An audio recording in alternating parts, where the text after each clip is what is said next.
Assalamualaikum warahmatullahi wabarakatuh. Saya Guru, saya dari kelompok 3 tutorial statistika 2. Baik, di sini saya akan menjelaskan bagaimana cara menyelesaikan permasalahan ANOVA menggunakan software. Oke, sebelum kita masuk ke softwarenya, kita di sini ada soalnya, kita bacakan dulu soalnya. Di sini ada dua soal. Soal yang pertama ini ada PT Global Plastik adalah perusahaan yang memproduksi industri minuman. Perusahaan memiliki 5 tim inspeksi kualitas dan mengecek cacat produk sebelum dikirim ke lapangan. Manajemen ingin mengetahui apakah terdapat perbedaan signifikan dalam rata-rata waktu inspeksi antar tim. Untuk itu, dilakukan pengamatan terhadap waktu inspeksi dalam detik yang dibutuhkan masing-masing tim untuk memeriksa satu unit produk selama 5 hari berturut-turut. Dan data yang diperoleh adalah sebagai berikut. Seperti bisa dilihat di sini ada tabel ya. Di sini ada 5 dan 5 tim. Tim 1, 2, 3, dan 4, 4 dan 5. Nah, untuk masing-masing tim ini sudah dilihat ada waktunya ya. Tim pertama ini dalam pengamatan yang pertama itu ada 45 detik, kedua itu 50 detik, ketiga itu 47 detik, keempat 46, dan kelima ini 49. Dan bisa dilihat juga seterusnya. Dengan menggunakan analisis ANOVA, satu arah pada tingkat signifikansinya 5%, tentukan apakah terdapat perbedaan yang signifikan dalam waktu inspeksi kualitas antar tim. Sedangkan untuk soal yang kedua, PT Avo Manufacturing merupakan sebuah perusahaan manufaktur suku cadang otomotif ingin menguji pengaruh jenis material dan suhu pemanasan terhadap kekuatan tarik komponen otomotif dalam megapascal atau MPa.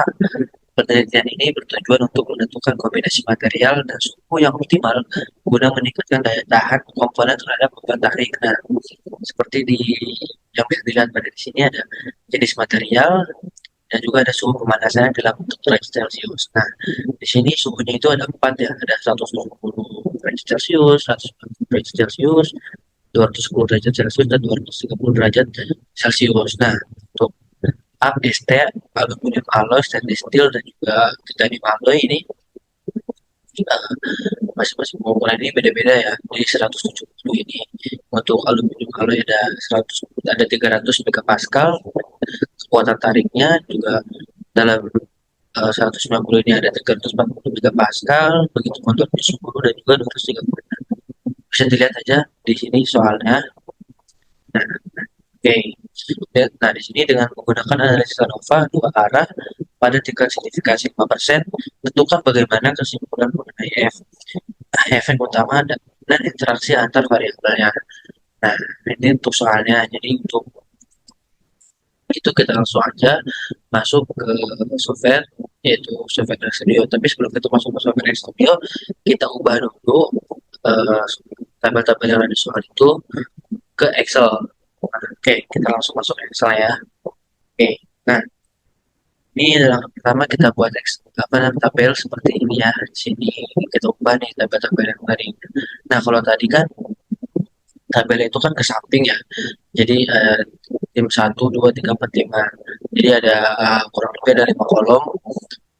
Nah, ini kita ubah di Excel ini kita jadi 2 kolom aja. Jadi tim 1, 2, dan 3 ini diurut sampai ke bawah sampai ke tim kelima. Begitupun waktunya. Nah, ini yang paling atas ini adalah tim 1 untuk pengamatan pertama. Begitupun ini tim 2 waktu pengamatan pertama. 3 waktu pengamatan pertama. Dan seterusnya seperti itu. Begitupun untuk soal nomor 2. Nah, bisa dilihat ya. Jadi kan ada jenis material, ada suhu pemanasan sama kekuatan tarik. Nah, di jenis material ini untuk aluminium alloy di suhu pemanasan 170 derajat Celcius, kekuatan tariknya itu 300 megapascal. Nah, ini 170. Untuk pengamatan yang kedua ini 310. Nah, begitupun seterusnya sampai ke suhu pemanasan 230 dengan daya tariknya itu 370 megapascal. Nah, untuk stainless steel sendiri di suhu pemanasan 170 itu di pengamatan pertama itu 410 megapascal, begitupun seterusnya sampai ke titanium alloy dengan suhu panas 230 derajat Celcius dan daya tariknya itu 570 megapascal. Nah, Setelah dibuat seperti ini, kita masuk ke RStudio-nya. Oke, kita udah masuk ke software RStudio-nya. Nah, setelah masuk ke software RStudio ini, kita yang tadi data di Excel ini kita save ke dalam folder yang berisikan Excel itu. Nah, terus nanti kita eh, pilih file, terus new project, kita pilih yang existing directory, itu kita pilih browse, dan kita pilih folder yang berisikan Excel, data Excel yang tadi. Nah, setelah itu kita masukkan sintak-sintak seperti berikut. Nah, pertama ini kita install package-nya. Di sini package-nya ada lumayan banyak ya, ada 4 package. Yang pertama ada Read Excel, ada CAR, ada Agricolae, terus ada GGPUBR. Nah, untuk mengaktifkan package itu kita perlu library dari Red Excel sendiri, ada CAR juga, ada Agricolae sama GGPUBR. Setelah kita mengaktifkan ini, setelah kita install package dan mengaktifkan package ya, kita masuk ke soal nomor satu. Nah, soal nomor satu ini kita masukkan Red Excel karena kita akan memerlukan bantuan data Excel tadi ya. Nah, data Excel tadi itu kita harus sesuai dengan namanya. Di sini ada, kita cari. Nah, di sini ada Tumbing modul 4 start. Nah, kita masukin di sininya harus sama namanya Tumbing modul 4 start. Dan di sini kan nama filenya XLXX. SLSX ya, kita masukkan di sini. Nah, soal nomor satu kan tadi ada di sheet 1 ya. Nah, kita masukkan, berarti kita pakai data yang di sheet 1, kalau ini soal satu kan.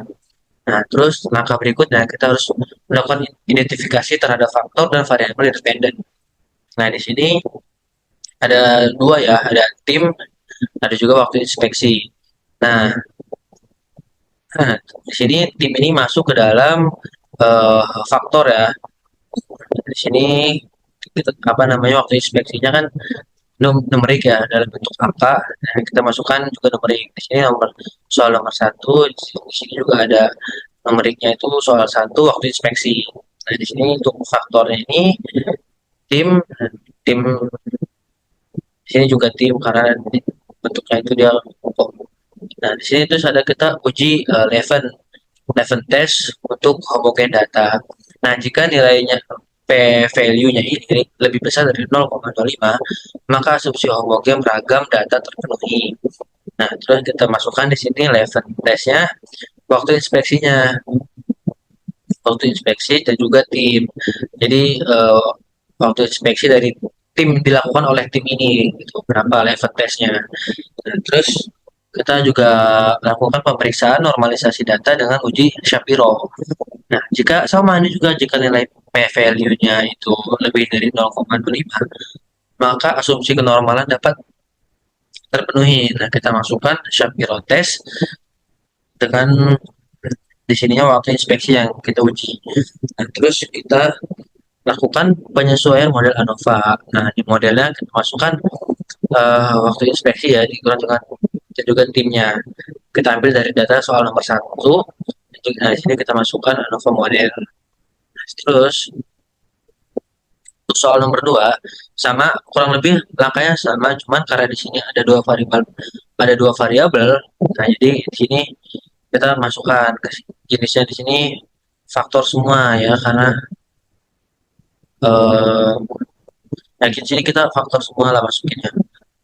Terus juga ketahanan soal nomor 2 kurang lebih sama sih sintaksnya kayak kayak nomor satu kayak nomor satu tadi, cuman bedanya ada di identifikasi faktor dan variabel independennya, sama juga di level testnya.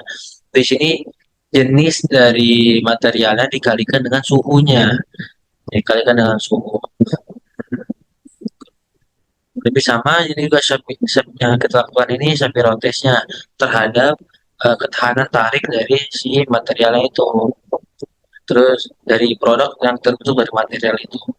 Nah, terus di sini kita lakukan model sama juga ya, ketahanan bedanya ini di sini cuman jenis dikali suhu aja. Ada data yang diambil kita dari soal nomor 2. Di sini juga, nah di sini yang paling atas ini sheet 2 kan, karena soal 2 itu ada di sheet kedua kayak gitu. Nah, kalau udah kita blok aja semua, lalu kita run. Kita tunggu sampai semuanya terinstall dan aktif package-nya. Oke, ini udah selesai terinstall dan aktif package-nya ya. Lalu hasilnya kita tampak di sini seperti yang bisa kita lihat.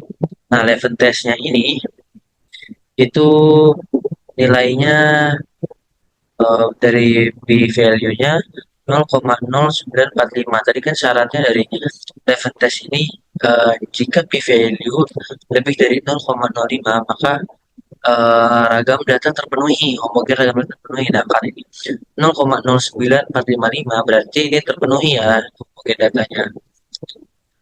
Oke, terus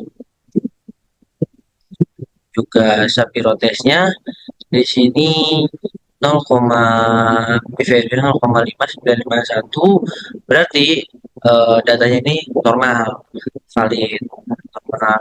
Terus setelah dilakukan penyesuaian hasil p-value-nya ini 0,2817.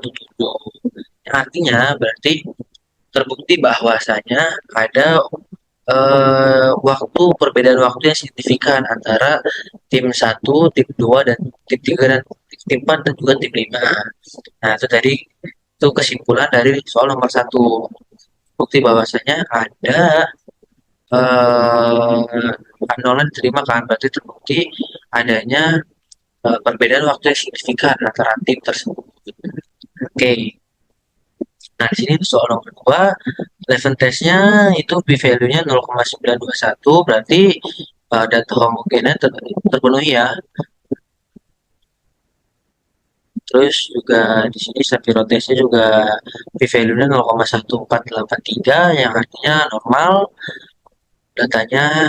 Terus juga ANOVA-nya juga apa namanya hasilnya juga menunjukkan p-value-nya ini 0,9233 yang artinya valid datanya. Nah,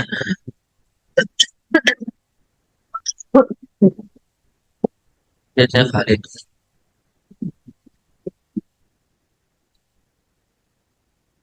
Nah, ya, artinya kesimpulannya adalah karena ini hak nolak diterima, kesimpulannya berarti dari masing-masing material ini memberikan dampak yang berbeda terhadap daya tarik atau ketahanan tarik, sorry, ketahanan tarik dari masing-masing produk yang diciptakan oleh masing-masing material tersebut. Seperti itu. Ya, karena satu ditolak. Jadi kesimpulan dari keduanya ini adalah untuk soal nomor satu terbukti adanya eh, perbedaan waktu yang signifikan antara tim satu, tim 2, tim 3, tim 4, dan tim 5.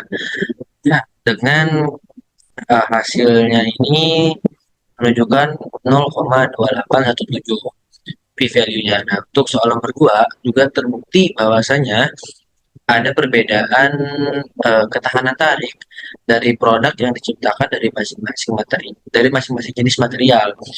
Produk dengan material berbahan aluminium alloy dengan titanium alloy itu berbeda ketahanan tariknya. Nah, maka dari itu juga p-value-nya bernilai 0,9233 itu karena mendekati satu. Oke, karena kesimpulannya sudah dapat, mungkin cukup sekian dari saya. Kurang lebihnya mohon maaf. Wassalamualaikum warahmatullahi wabarakatuh.